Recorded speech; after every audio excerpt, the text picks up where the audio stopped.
ورحمة الله تعالى وبركاته.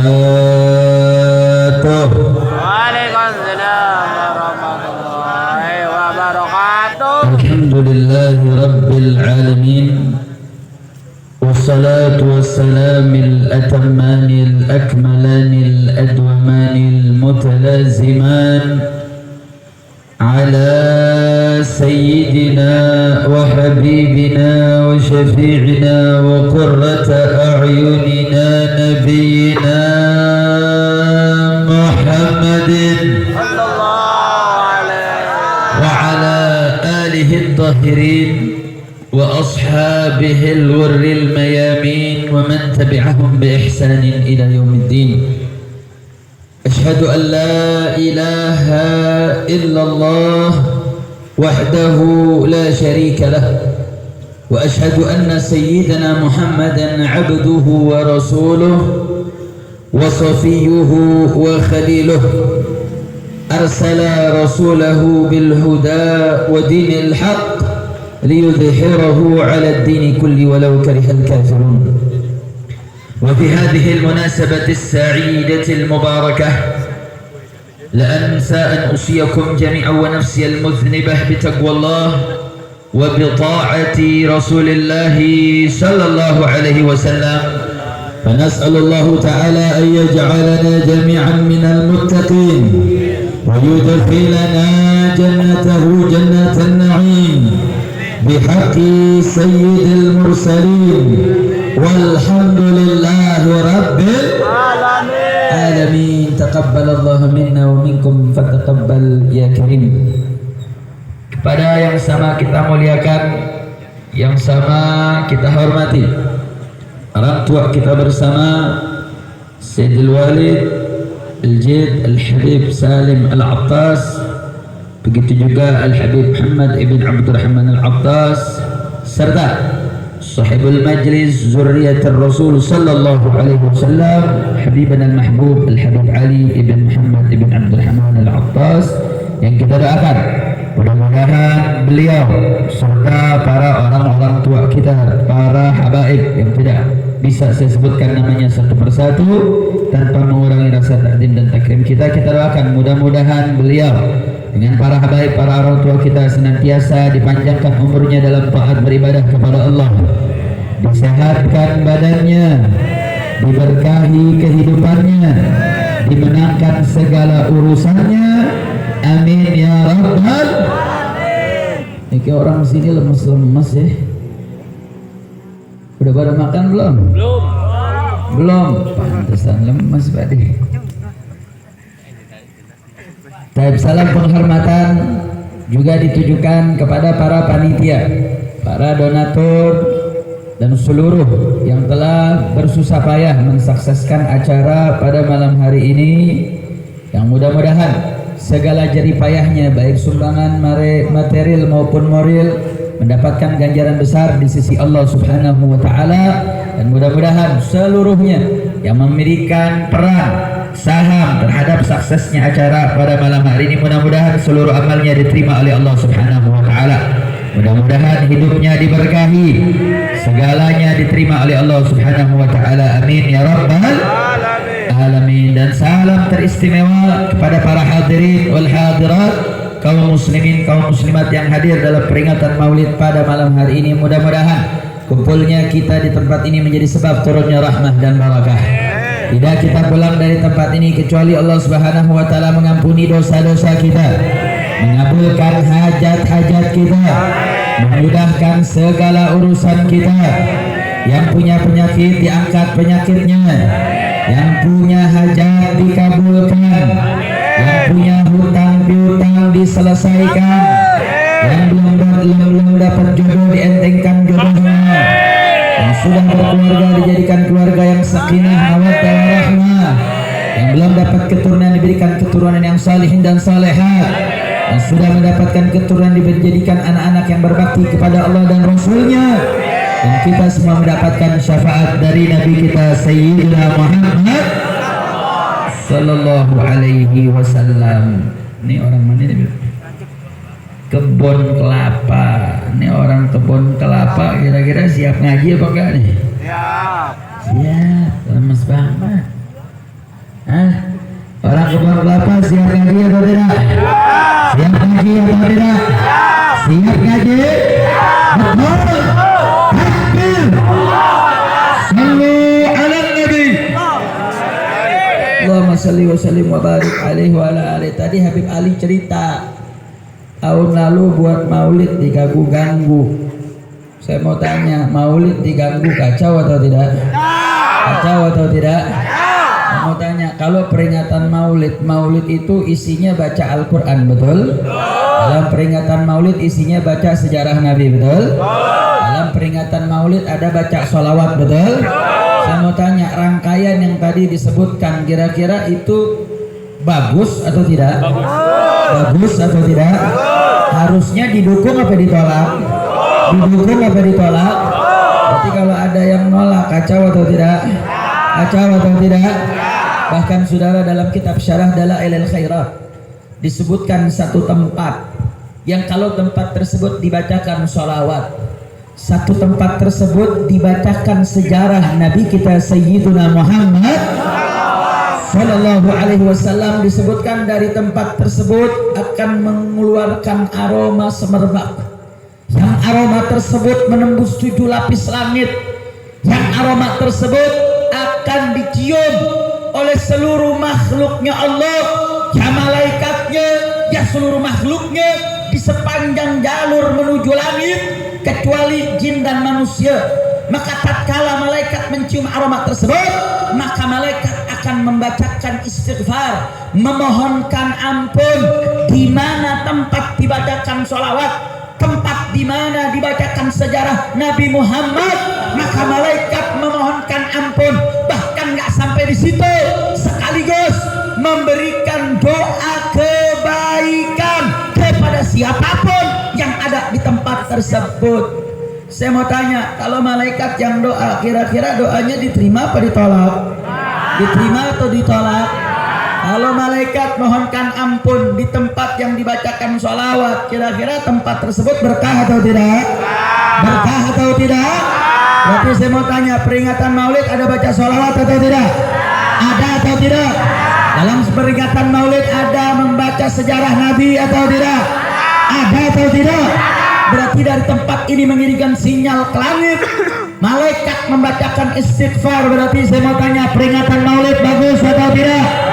Bagus atau tidak? Berarti harusnya peringatan maulid didukung atau ditolak? Didukung atau ditolak? Kalau ada yang ganggu-ganggu peringatan maulid, itu malaikat apa setan? Malaikat apa setan? Malaikat apa setan? Setan. Betul? Betul? Yang nggak demen malaikat siapa? Yang nggak demen malaikat siapa? Berarti kalau ada RT ganggu maulid, berarti RT apa? Jawab yang kompak. Kalau RT ganggu maulid, RT apa? Kalau ada RW ganggu maulid, RW apa? Kalau ada camat ganggu maulid, camat apa? Kalau ada bupati ganggu maulid, bupati apa? Kalau ada menteri ganggu maulid, menteri apa? Kalau ada presiden ganggu maulid, presiden apa? Kalau ada kiai ganggu maulid, kiai apa? Kalau ada habib ganggu maulid, habib apa? Lu bilang habib kenceng banget lu. Gak kemana-mana habib lu, udah berani Habib Alim dah. Berarti saya mau tanya, yang ganggu maulid adalah setan. Isinya sholawat, bagus apa enggak? Sejarah Nabi, bagus atau tidak? Harusnya kegiatan seperti ini didukung, betul? Betul? Bukannya maulid didukung, judi online didukung. Ada enggak yang dukung judi online? Ada apa enggak? Lu ada nanya ada apa enggak, lu jawab sambo lu. Ada apa enggak? Ada apa enggak? Jangan-jangan lu pada main judi online lu. Gua doain yang main judi online handphonenya hilang. Amin yang kenceng dong lu. Amin. Amin. Ya Rabbal. Rezekinya seret. Amin. Amin. Ya Rabbal. Jadi ya nih maulid diganggu, judi online dikawal, kacau atau tidak? Kira-kira kalau aparat negara seperti itu, negaranya berkah apa enggak? Berkah apa enggak? Berkah apa enggak? Harusnya maulid didukung, betul? Ini jangankan tadi Habib Ali cerita tahun lalu sampai dibawa ke Polres, Bim. Dibawa ke Polres. Emang maulid ada yang bawa senjata? Emang maulid ada yang bawa granat? Emang maulid ada bawa AK-47? Emang ada maulid bawanya bom? Ada apa enggak? Lu kira yang bawa bom lu nggak tangkap? Di Bandung matanya dikit, nyiapin bom, nyiapin senjata, sampai sekarang nggak ditangkap. Boro-boro ditangkap, disebut teroris aja kagak. Itulah Indonesia. Makanya saudara, kita umat Islam harus bersatu, betul? Betul? Berarti di mana ada peringatan maulid harus kita hadiri. Setuju? Setuju? Saya mau tanya tadi, kalau dengar maulid, dibacakan maulid, di situ ada sholawat, ada sejarah Nabi, malaikat memohonkan ampun, membacakan doa kebaikan. Berarti lingkungan kita berkah atau tidak? Lingkungan kita baik atau tidak? Makanya kita berharap dengan istighfarnya malaikat, mudah-mudahan nih wilayah Habib kebun kelapa, mudah-mudahan sekitar kebun kelapa dijadikan wilayah yang berkah. Kalau ada maksiat, Allah bersihkan maksiatnya. Mudah-mudahan anak-anak mudanya dijadikan anak-anak muda yang bertakwa, anak-anak muda yang cinta kepada Allah dan Rasulnya, anak-anak muda yang membanggakan Nabi kita Sayyiduna Muhammad Sallallahu Alaihi Wasallam. Makanya saudara, kita betul-betul harus bisa memanfaatkan bagaimana peringatan maulid ini bukan hanya sekedar peringatan seremonial. Peringatan maulid ini memiliki nilai-nilai keberkahan yang tinggi. Bahkan nggak sampai di situ, peringatan maulid ini memiliki kekuatan yang luar biasa, memiliki pengaruh yang besar. Kenapa saudara? Karena kalau saya mau tanya nih, kalau sehari kita nggak makan, lapar apa enggak? Lapar apa enggak? Makan sehari, tadi aku tanya udah lapar loh. Sejam nggak makan lapar, 2 jam nggak makan lapar, apalagi 1 hari. Saya mau tanya, kalau sehari nggak makan lemas atau tidak? 2 hari nggak makan lemas atau tidak? 3 hari nggak makan lemas atau tidak? Fisik menjadi lemah, betul? Tidak punya kekuatan, betul? Itu secara jasmani. Artinya apa? Kalau jasmani kita nggak punya asupan, kalau jasmani kita tidak diberikan asupan jasmani, maka tubuh kita bisa lemah, betul? Tubuh kita nggak punya kekuatan, betul? Maka kalau jasmani saja nggak dapat asupan, bisa membuat lemah, bahkan bisa mematikan jasmani. Maka begitu juga rohani kita, saudara. Kalau rohani kita nggak pernah dapat asupan, rohani kita tidak pernah diberikan asupannya, niscaya maka rohani kita juga bakal mati. Kalau rohani kita sudah mati, hati kita sudah mati, maka gampang ngerjain maksiat. Maka kalau rohani kita sudah mati, dengar nasihat tidak akan pernah masuk. Lagi ceramah aja ngobrol, betul? Betul? Doain mudah-mudahan yang tertib dengar ceramah rezekinya berkah, ilmunya manfaat, berkah dunia akhirat. Kalau yang ceramah lagi ceramah mau ngobrol main handphone, kembalikannya. Amin. Lu amin dong. Amin berarti mau ngobrol lu. Amin. Amin. Malas banget amin lu. Amin. Amin. Ya Rabbal alamin. Sayang masa aku maulid main handphone, betul? Main handphone di rumah aja. Mau ngobrol di rumah aja, betul? Betul? Betulnya malas banget. Orang Pondok Kelapa, sering Pondok Kelapa kali ini. Lemes banget. Gue yang tadinya semangat jadi lemes juga nih. Semangat dong. Kalau band tabok sih capek nggak apa-apa. Lu yang nggak megang rebana masih capek juga. Jalan jauh emang. Hah? Doain yang capek mudah-mudahan pahalanya paling gede. Amin. Rezekinya paling banyak. Rezeki paling banyak, amin, kenceng banget. Karena kalau mata duitan kayaknya nih. Saudara, tadi kita katakan kalau rohani kita nggak dapat asupan, maka jangan salahkan kalau hati kita menjadi batu, menjadi keras. Dan kalau kita tidak memiliki menjadikan sosok Nabi kita Sayyidina Muhammad Sallallahu Alaihi Wasallam sebagai panutan kita, maka kita akan mengagumkan sosok lain selain Nabi kita Sayyidina Muhammad Sallallahu Alaihi Wasallam. Nah, kalau kita udah nggak mengagumkan Nabi, yang kita kagumkan selain Nabi, maka jangan salahkan pengaruh-pengaruh buruk bakal masuk ke diri kita, saudara. Makanya Allah Subhanahu Wa Taala udah ingatkan kepada kita, ingetin nih kepada kita nih, kalau mau jadikan panutan, jadikan Nabi Muhammad Sallallahu Alaihi Wasallam sebagai panutan. Allah katakan apa, saudara? A'udzubillahi minasyaitonirrajim. Laqad kana lakum fi rasulillahi uswatun hasanah liman kana yarjullaha wal yawmal akhir wa dzakarallaha katsira. Bahwa sungguh betul-betul bagi kalian di dalam diri Nabi kita Sayyiduna Muhammad Sallallahu Alaihi Wasallam terdapat suri tauladan terbaik. Kenapa Allah perlu ingatkan ini, saudara? Al-Imam Al-Ghazali pernah mengingatkan, inna tiba'a majbulatun bitashabbuhi wal iktida. Bahwa tabiat kita nih, kita punya tabiat normal manusia.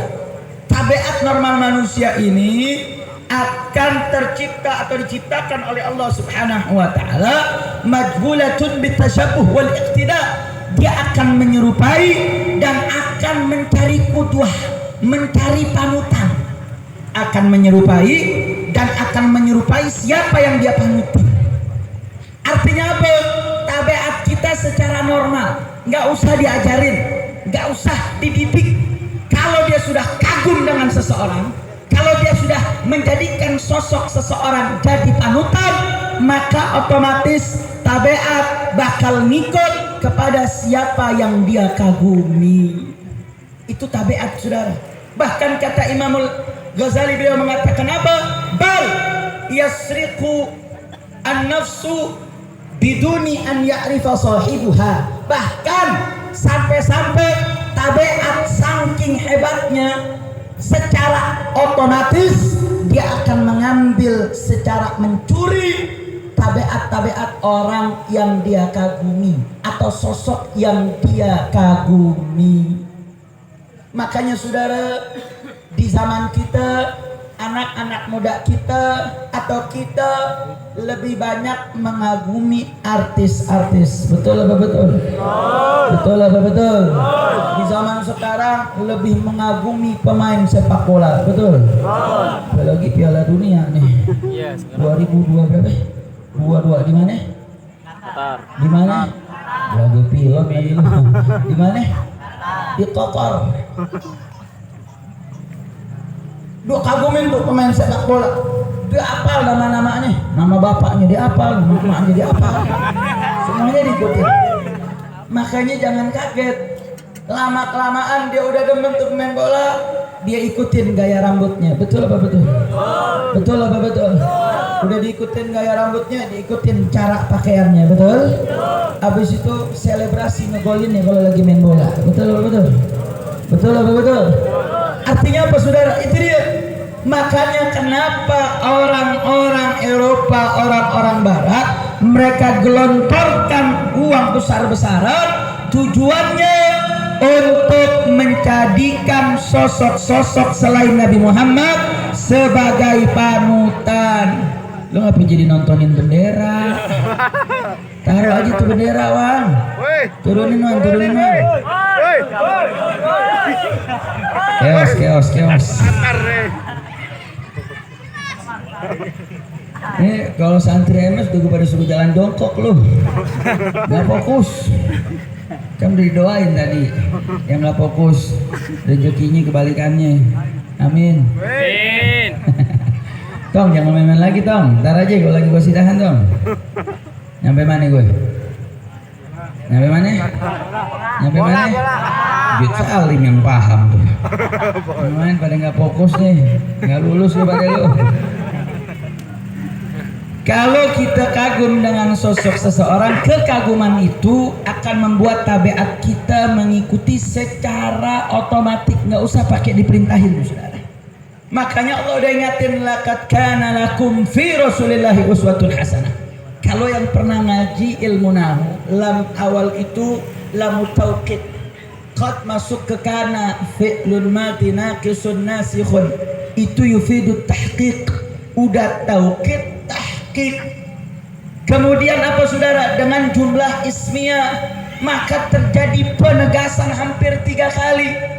Dalam ilmu balaghah mengingatkan kalau ada penegasan, penekanan yang bertingkat, maka itu ditujukan kepada siapa yang mengingkari atau ada keraguan dan tidak punya keyakinan. Seakan-akan Allah tahu akan datang satu zaman orang-orang nggak jadiin Nabi sebagai panutannya, nggak menjadikan Nabi sebagai qudwahnya. Dia lebih pilih artis YouTuber jadi panutannya. Dia lebih milih pemain bola yang dia kagumi. Dia lebih apal artis-artis daripada nama-nama sahabat, daripada nama-nama zuriyah Nabi. Saya mau tanya, sekarang udah begitu apa belum? Jawab yang jujur, udah begitu apa belum? Sekarang orang lebih kenal artis daripada kenal Nabi, betul atau tidak? Betul atau tidak? Berarti saya mau tanya, firman Allah benar atau salah? Saya mau tanya, yakin dengan firman Allah? Firman Allah itu mungkin benar atau pasti benar? Firman Allah mungkin benar atau pasti benar? Firman Allah mungkin benar atau pasti benar? Yakin dengan firman Allah? Percaya dengan firman Allah? Takbir! Allah subhanahu wa ta'ala yang tahu kita, sudah. Ini Allah subhanahu wa ta'ala yang ciptakan kita, betul? Saya mau tanya, yang ciptakan kita siapa? Yang ciptakan kita siapa? Maka yang tahu baik buruk kita siapa? Yang tahu baik buruk kita siapa? Allah. Yang ciptakan kita Allah. Yang tahu baik buruk kita ya juga Allah, saudara. Saya punya analogi sederhana. Boleh beranalogi? Boleh atau tidak? Emang analogi apaan? Hah? Bala-bala. Lu makanan mulu lu. Kayaknya udah lapar ninjet. Hah? Tapi udah aja biar pada makan. Analogi itu artinya perumpamaan. Analogi artinya apa? Perumpamaan. Ada pabrik TV Samsung.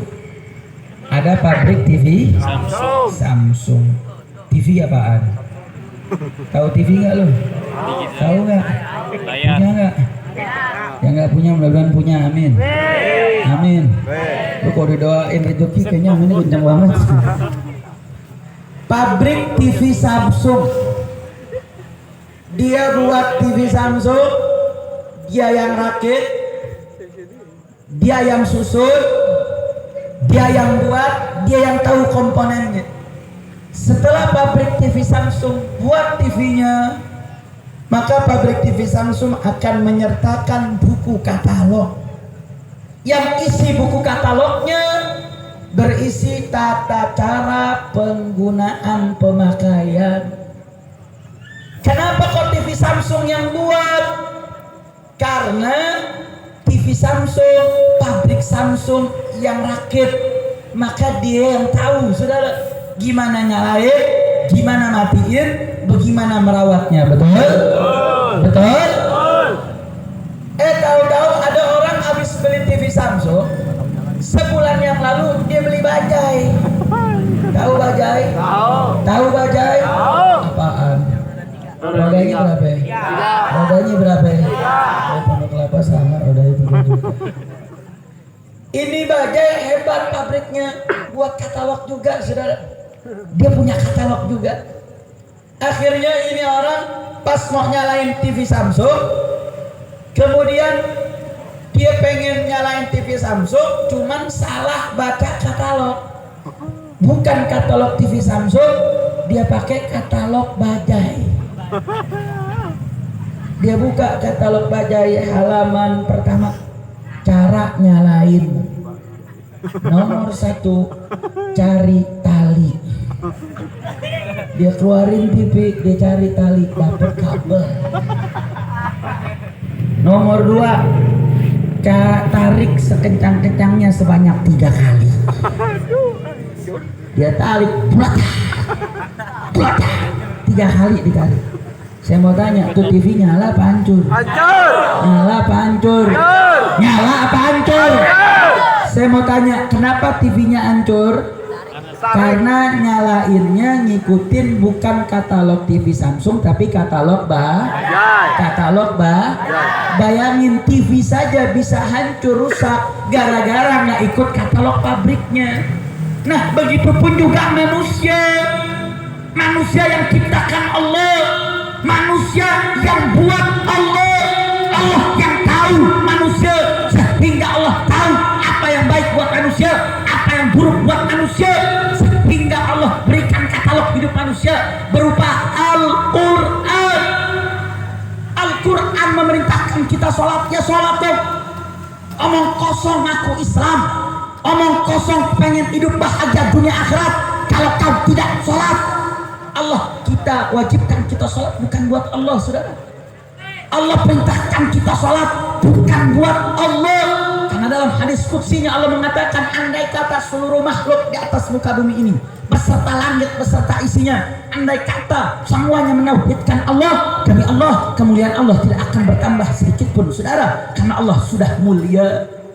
Begitupun juga andai kata semua makhluk jin dan manusianya menyekutukan Allah, demi Allah tidak akan pernah rendah kemuliaannya, karena Allah akan selalu dan selalu mulia, saudara. Artinya apa? Kenapa Allah wajibkan kita sholat? Karena Allah yang ciptakan kita, Allah tahu sholat itu baik buat kita, saudara. Artinya apa? Kalau TV saja bisa rusak gara-gara gak ikut katalognya, ya sama, saudara.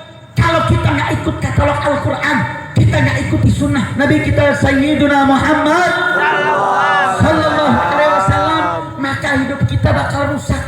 Hidup kita gak bahagia, lah di dunia wala di akhirat. Makanya saudara, saking sayangnya Allah dengan kita, Allah gak cuma kasih katalog, Allah utus nabinya, Allah utus utusannya untuk menjelaskan isi Al-Quran. Saya mau tanya orang Pondok Kelapa, ada yang pernah beli TV, kemudian tukang TV-nya yang punya tokonya ngejelasin isi katalog dari halaman 1 sampai habis, ada atau tidak? Tidak. Ada atau tidak? Ada atau tidak? Ada yang ngejelasin katalog satu persatu, Pak, begini Pak ya Pak, nyalainnya Pak ya, gini matiinnya Pak ya, ini ngerawatnya Pak, ada atau tidak? Tidak. Ada atau tidak? Nggak ada, sudah. Tapi Allah saking sayangnya dengan kita, bukan cuma dibuat katalognya, Allah perintahkan juga, Allah utus nabinya untuk menjelaskan isi Al-Quran. Makanya Sayyidatuna Aisyah ketika ditanya oleh para tabi'in, siapa itu tabi'in? Tabi'in itu orang-orang yang gak bertemu dengan Nabi, tapi bertemu dengan sahabat. Mereka sering dengar tentang Nabi kita Sayyiduna Muhammad Sallallahu Alaihi Wasallam. Kemudian mereka bertanya, bagaimana sih akhlaknya Nabi? Sebagaimana Allah puji dalam Al-Quran, wa innaka la'ala khuluqin azim. Allah puji akhlaknya Nabi. Kemudian para tabi'in bertanya, ini bagaimana sih akhlaknya Nabi? Apa jawab Sayyidatuna Aisyah? Saudara, Sayyidah Aisyah mengatakan, kana khuluquhul Qur'an, yardahu biridha wa yaskhatu bisakhatih. Kana khuluquhul Qur'an, akhlaknya Nabi kita Sayyiduna Muhammad sallallahu alaihi wasallam. Ini kayaknya yang sholawat 5 orang doang nih. Nabi kita Sayyiduna Muhammad sallallahu alaihi wasallam. Bener kan tadi 5 orang? Boleh ngomel dikit nggak? Boleh nggak? Boleh. Nggak boleh gue pulang. Boleh nggak? Boleh. Boleh nggak? Boleh. Saudara, Judulnya apa? Maulid Agung Nabi Muhammad SAW. Maulid Agung Nabi besar Muhammad SAW. Kalau datang peringatan Maulid, tapi dengar nama Nabi, mulutnya nggak mau sholawat, mau ngapain, saudara? Rugi. Kenapa saya katakan rugi? Saya mau tanya, ini kita ini umatnya Nabi Muhammad, betul? Kita ini umatnya Nabi Muhammad, betul? Kita melihat Nabi Muhammad atau tidak? Hidup sezaman dengan Nabi atau tidak? Hidup satu masa dengan Nabi atau tidak? Kita bisa melihat Nabi seperti sahabat atau tidak? Fatatna suhbah. Kita udah kelewat kesempatan jadi sahabat. Kenapa? Karena Allah nggak pilih kita jadi sahabat. Allah nggak pilih kita jadi sahabat. Kenapa Allah nggak pilih kita jadi sahabat? Karena Allah tahu kita nggak pantas untuk jadi sahabat. Kita bukan orang pilihan, karena yang dipilih oleh Allah untuk menemani Nabi adalah orang-orang pilihan Allah Subhanahu wa Ta'ala. Seperti Sayyidina Abu Bakar As-Siddiq, seperti Sayyidina Umar ibn Al-Khattab, seperti Sayyidina Utsman ibn Affan, Sayyidina Ali ibn Abi Thalib, dan seluruh para sahabat-sahabat yang lainnya. Mereka adalah orang-orang pilihan Allah Subhanahu wa Ta'ala. Akan tetapi saudara, tidak dipilihnya kita menjadi sahabat itu rahmat dari Allah. Kenapa? Karena Allah tahu kita nggak pantas buat jadi sahabat.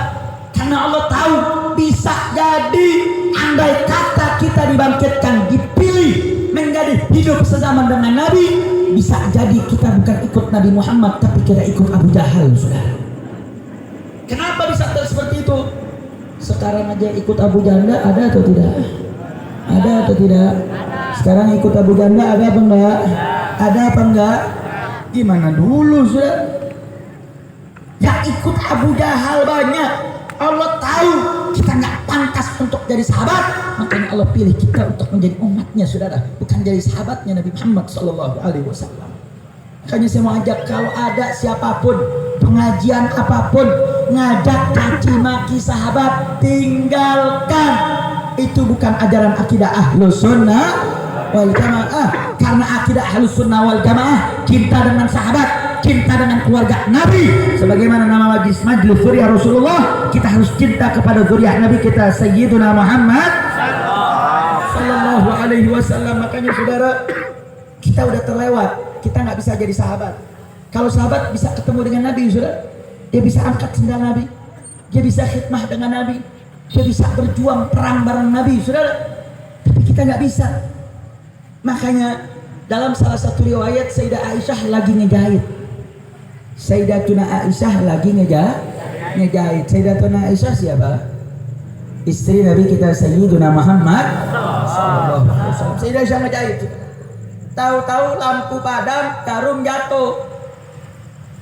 Saya mau tanya, kalau lampu padam gelap atau tidak? Kalau gelap nyari jarum susah apa gampang? Susah apa gampang? Sayyidah Aisyah nyari, sudah nggak ketemu-temu. Akhirnya nggak lama datang Nabi kita Sayyiduna Muhammad sallallahu alaihi wasallam. Mendadak ruangan yang tadinya gelap jadi terang benderang, yang tadinya gelap gulita menjadi terang benderang. Sampai-sampai Sayyidah Aisyah yang nyari jarum nggak ketemu jadi ketemu, saudara.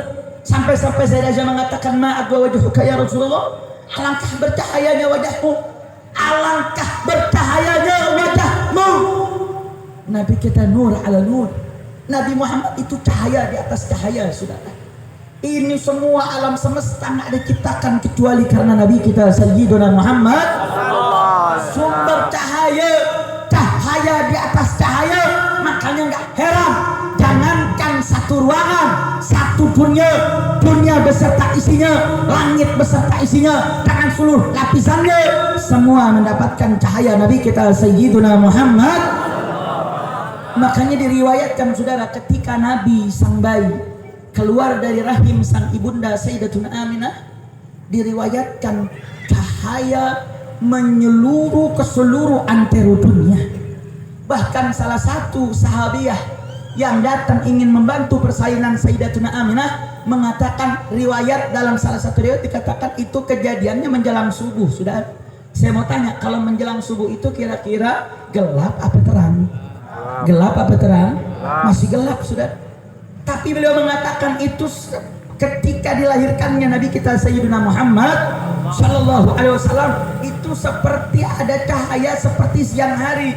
Bahkan bak bintang itu bertebaran seakan-akan bintang berjatuhan, saudara. Saking bercahayanya, saking kuatnya cahaya Nabi, sampai-sampai ada istana Persia nan megah nan tinggi itu retak hancur gara-gara cahaya Nabi kita Sayyidina Muhammad Sallallahu Alaihi Wasallam. Bukan sembarangan cahaya, saudara. Makanya jangankan satu ruangan, satu dunia terang gara-gara cahaya Nabi kita Sayyidina Muhammad Sallallahu Alaihi Wasallam. Akhirnya Nabi katakan apa, saudara? Wailun, celakalah. Sayyidah Aisyah nanya, siapa yang celaka? Liman lam yara wajhi yaumal qiyamah. Bagi yang enggak lihat wajahku yaumul qiyamah kelak. Sayyidah Aisyah makin penasaran, siapa yang enggak bisa melihat wajahmu? Apa kata Nabi, saudara? Man dzukirtu ismi wa lam yusalli alayya. Siapa orang yang disebut namaku di hadapannya tidak bersolawat, maka dia tidak akan melihat wajahku yaumul qiyamah. Saya mau tanya, kita di dunia udah gak lihat, terus yaumul qiyamah gak lihat, kira-kira untung apa rugi? Untung apa rugi? Rugi. Mau tanya nih orang Pondok Kelapa, mau tidak lihat wajah Nabi? Mau atau tidak? Mau atau tidak? Kalau mau lihat wajah Nabi, siap baca sholawat? Siap dengar nama Nabi baca sholawat? Sallu ala Nabi. Jadi sayang saudara hadir ke peringatan Maulid, dengar nama Nabi diulang berkali-kali, baca sholawat, rugi. Ruginya apa, saudara? Belum tentu Anda kalau selain di peringatan Maulid, belum tentu dengar nama Nabi, belum tentu banyak baca sholawat. Namun pun ada di peringatan Maulid, maka fokuskan diri kita, setiap dengar nama Nabi baca sholawat, dengar nama Nabi baca sholawat. Karena kalau sampai kita nggak baca, sayang, jangan-jangan Allah catatkan kita nggak bisa melihat wajah Nabi. Na'udzubillah min, na'udzubillah min. Udah gitu sholawat ini amalan luar biasa, saudara. Amalan yang nggak pakai syarat rukun diterima. Mau khusyuk nggak khusyuk diterima, mau dalam keadaan suci nggak suci diterima. Saya mau tanya, sholat kalau nggak wudhu kira-kira sah atau tidak? Sholat yang nggak pakai wudhu, yang dia dalam keadaan hadas, kira-kira sholatnya sah atau tidak? Sah atau tidak? Sah, saudara. Bahkan nggak sampai di situ, saudara. Sholat katakan syarat rukun terpenuhi, akan tetapi tidak memenuhi ihsannya, bisa jadi sholawatnya dia sah tapi nggak diterima. Contoh, dalam kitab madhab Malikiyah dikasih contoh begini, saudara. Ada imam sholat, belakangnya ada makmum. Imam dan makmum syarat rukun terpenuhi, nggak ada yang kurang, saudara. Tahu-tahu imam pas sholat bawa dompet taruh di belakang, duitnya tebal merah nih biru. Pas lagi ruku kelihatan tuh dompet. Ini makmum khilaf, diambil dompetnya, dia colong lagi sholat, saudara. Sampai selesai salam. Saya mau tanya, andai kata syarat rukunnya terpenuhi, tidak ada yang kurang, pertanyaan pertama, sholatnya sah atau tidak? Sah atau tidak? Sah atau tidak? Ini sholat imam dan makmum, makmumnya ngambil dompetnya imam, tapi syarat dan rukun imam dan makmum terpenuhi semua, lengkap, nggak ada yang kurang. Pertanyaan pertama, sholatnya makmum sah atau tidak? Sah atau tidak? Terjadi khilaf antara penonton. Kalau syarat dan rukun terpenuhi, sholatnya sah, sudah. Karena sah tidak sahnya sholat bergantung rukun dan syarat. Kira-kira jelas atau tidak? Jelas atau tidak? Tapi pertanyaan kedua, sholat yang secara hukum fikihnya sah, apakah diterima oleh Allah atau tidak? Kalau si makmum tadi yang ngambil dompet, saya mau tanya, sholat makmum yang ngambil dompetnya imam, katakan sholatnya sah, tapi diterima atau tidak oleh Allah? Ya. Kalau sholat ngambil dompet imam, kira-kira sholatnya diterima atau tidak oleh Allah? Ya. Diterima atau tidak? Ya. Tuh, itu sholat. yang katanya sholat itu adalah imaduddin, tiang agama, yang kalau sholat kita baik maka amal-amal kita yang lain bisa baik, saudara. Itu masih ada syarat rukun biar sah serta diterima atau diterima di sisi Allah. Beda dengan sholawat, saudara. Sholawat itu nggak ada syarat, nggak ada rukun, tidak ada khusyuk, tidak khusyuk. Sholawat pasti diterima oleh Allah Subhanahu wa Ta'ala. Tapi jangan ada begini, gue sholawat aja dah, kagak pakai sholat. Sesat tuh. Orang Betawi itu ada cirinya tiga S. Orang Betawi cirinya ada. Ini orang Pondok Kelapa, orang mana sih nih? Betawi apa orang Banten? Banten. Hah? Oh, orang Banten. Bapak ada cerita orang Betawi ya?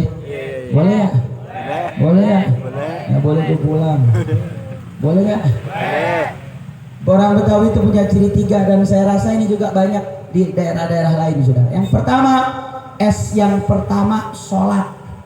Itu ciri-ciri orang Betawi yang pertama, saudara. Kenapa? Biasa orang Betawi, orang Banten identik dengan Islam, betul? Betul. Orang Islam selalu mengerjakan kewajiban, terutama kewajiban sholat. Yang kedua, S yang kedua, sholawat.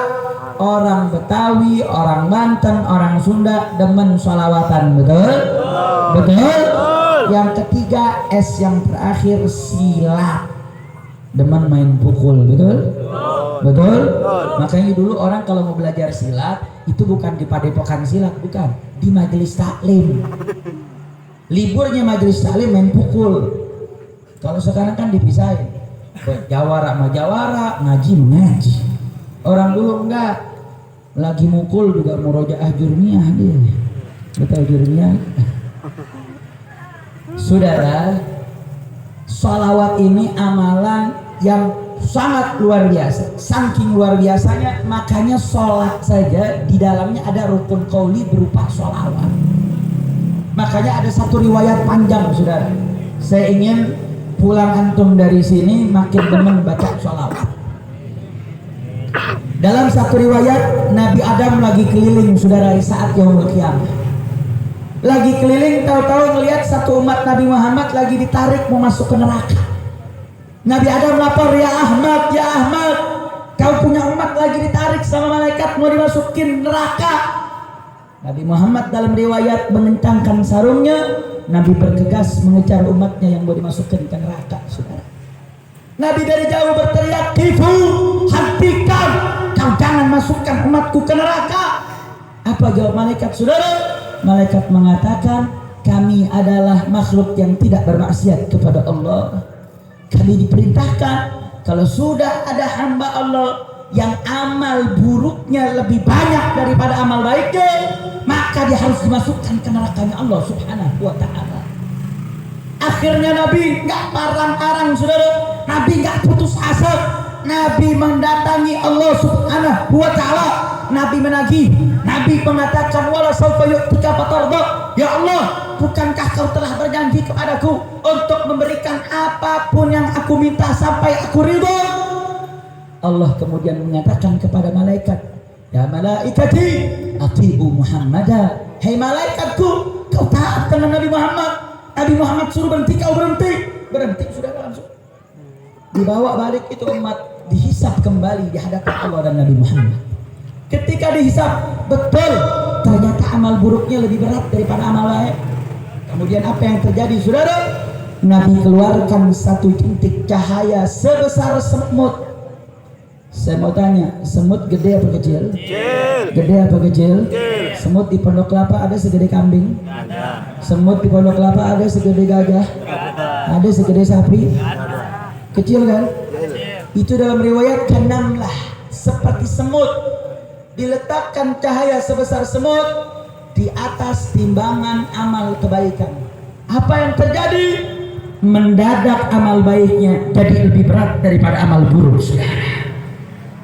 Dibawa masuk ke surga. Sebelum masuk ke surga dia minta berhenti, ntar dulu.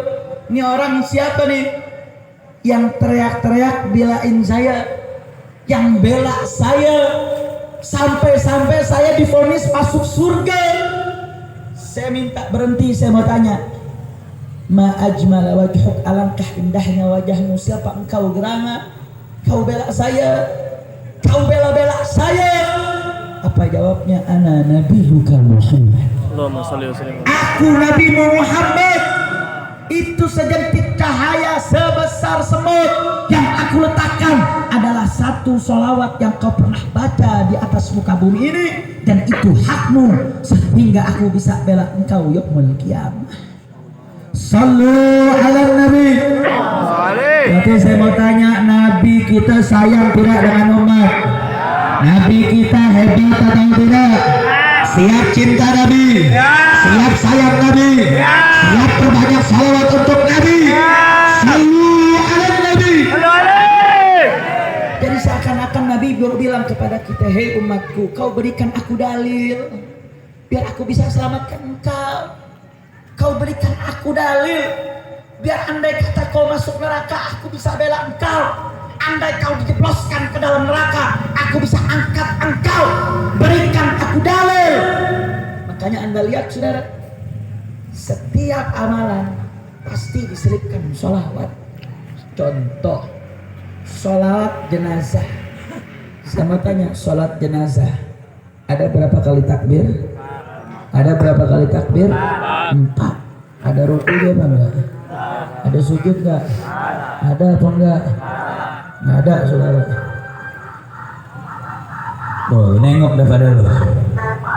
Nggak boleh lihat suara ya. Siap lanjut? Siap lanjut? Salat jenazah ada berapa takbir? Ada berapa takbir? 4 takbir. Salah satu takbir pertama baca Fatihah, betul? Takbir kedua baca salawat, betul? 3 dan keempat baca doa, betul? Para ulama memberikan catatan. Kenapa sih kok bisa dalam sholat jenazah ada salah satu rukun berupa sholawat? Ulama memberikan taklil. Udah dong, lu nengok mulu ya. Lama-lama gue geser nih. Di situ aja deh ceramahnya udah nengok situ. Gue orangnya ambekan nih. Lu orang gunung. Sampai mana tadi? Sholawat. Sampai mana? Hah? Ya, lu nyari aman jawabnya lo. Sampai mana? Sampai mana? Sholat jenazah. Yang nengok nggak fokus. Makanya fokus. Sholat jenazah. Berapa apa namanya takbir? 4. Takbir pertama baca apa? Al-Fatihah. Takbir kedua baca apa?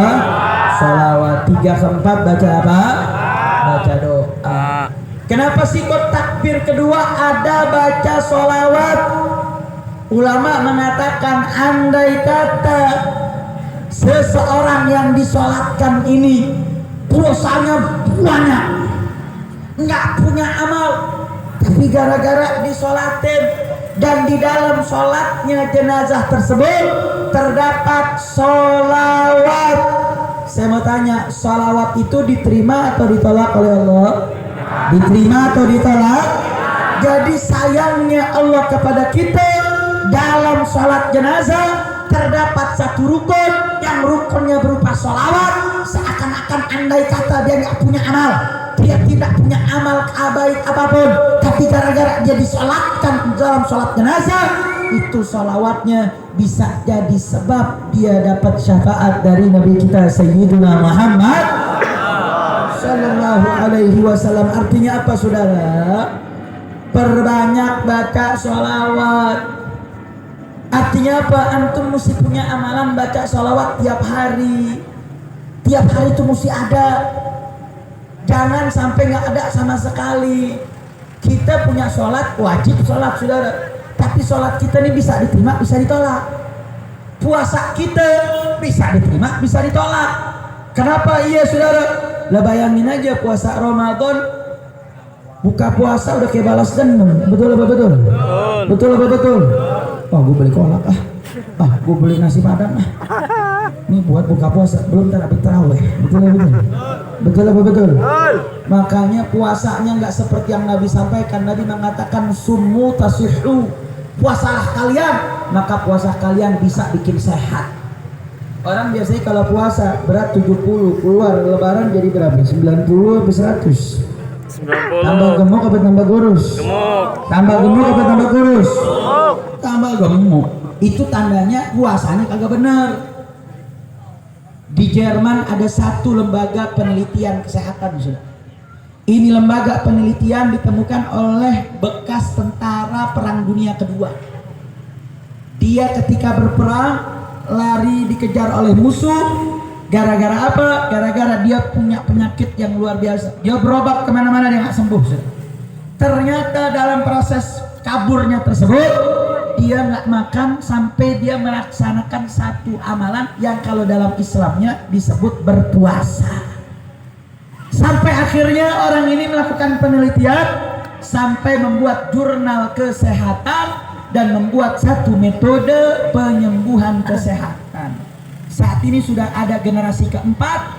Ternyata yang berobat ke sana ternyata orang-orang Islam dari negara-negara Islam. Apa metode pengobatannya? Ternyata metode pengobatannya dengan cara puasa. Setelah diteliti, ternyata cara pengobatannya berpuasanya persis seperti puasanya Nabi kita Sayyiduna Muhammad Sallallahu Alaihi Wasallam.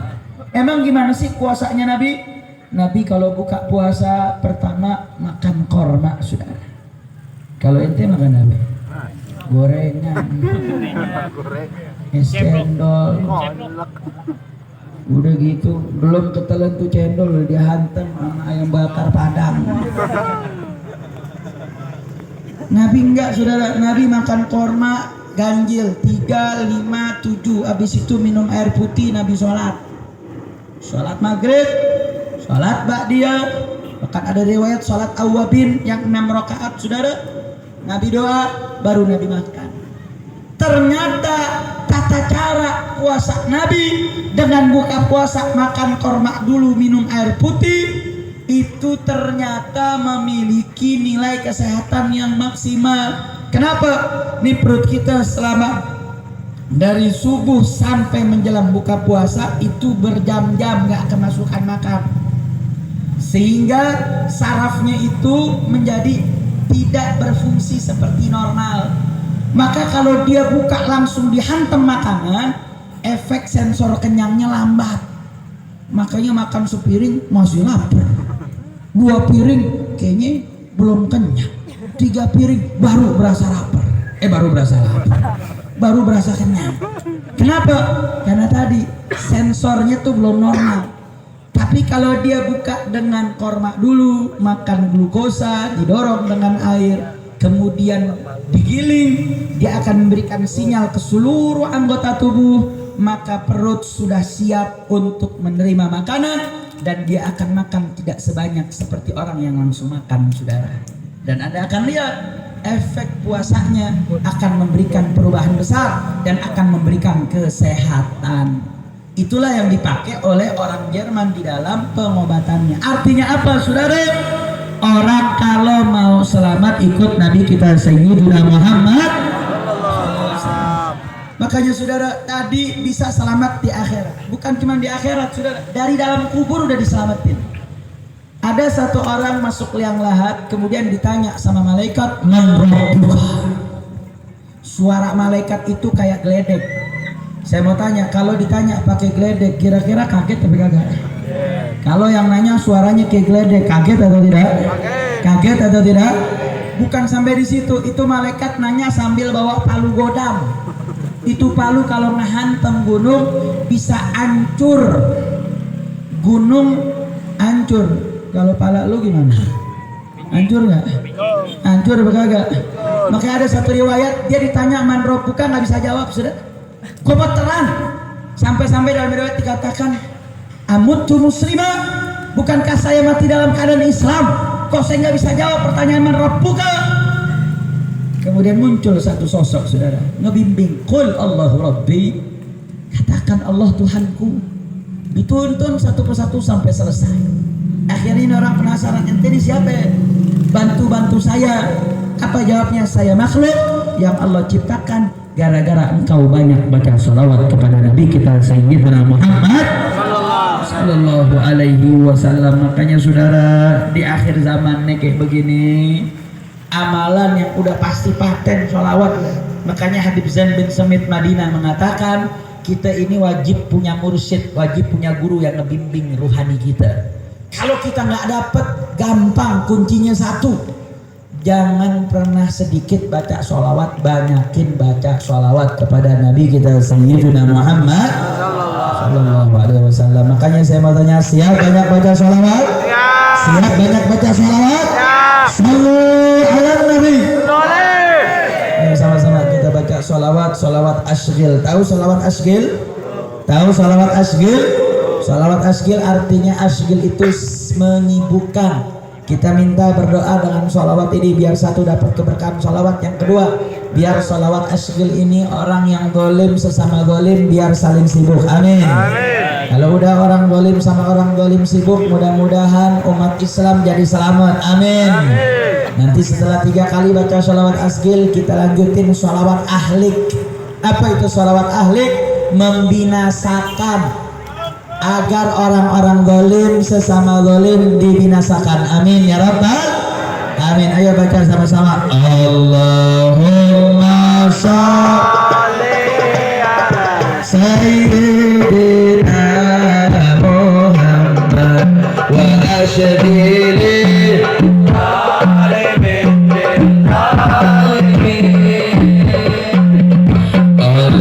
Allahumma sholli سيدنا محمد وأشهد الظالم بالظالمين وأخرجنا من بين الظالمين وعلى آله وصحبه Allahumma salli ala sayyidina Muhammad wa ahlikil zalimin. Allahumma salli ala sayyidina Muhammad wa ahlikil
Mudah-mudahan orang-orang zalim saling menghancurkan.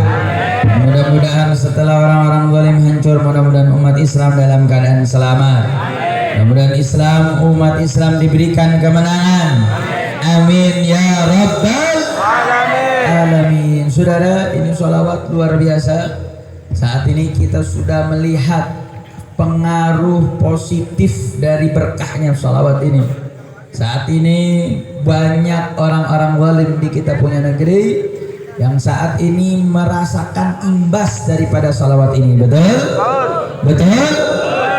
Terbukti saudara, saat ini mereka-mereka yang senantiasa mengkriminalisasi ulama saat ini sedang kena batunya. Alhamdulillah. Apalagi di rezim kita saat ini yang sangat sering membuat kebijakan yang tidak pro rakyat. Betul? Betul? Banyak kebijakan yang bikin rakyat yang miskin tambah miskin. Betul? Yang kaya tambah kaya. Betul? Yang paling terbaru kemarin nih, walaupun sekarang sudah ada perubahannya, kemarin BBM naik. Betul? Betul? Walaupun katanya beritanya BBM udah turun, bener apa enggak tuh? Bener apa enggak tuh? Beritanya katanya udah turun Pertalite. Udah apa belum? Hah? Hoax. Oh bohong. Udah BBM naik, harga bahan pokok juga naik. Betul? Betul? Makanya ada yang buat lagu nih. Kalau bisa ikut bareng-bareng, setuju? Setuju? Lagunya begini nih. Naik BBM naik, tinggi sekali. Bisa nggak? Bisa nggak? Kalau bisa siap nyanyi bareng-bareng? Siap nyanyi bareng-bareng? Yang nggak nyanyi jangan-jangan intel. Setuju? Setuju nyanyi bareng-bareng? Setuju nyanyi yang kencang? Nyanyi yang kencang biar istana dengar. Setuju? Naik BBM naik, tinggi sekali. Pajak naik, pajak pun naik, tinggi sekali. Listrik naik, listrik pun naik, minyak naik, minyak pun naik, tinggi sekali. Telur naik, telur pun naik, tinggi sekali. Orang Sunda cengek naik, cengek pun naik, tinggi sekali. Kiri kanan kulihat saja, banyak rakyat sengsara.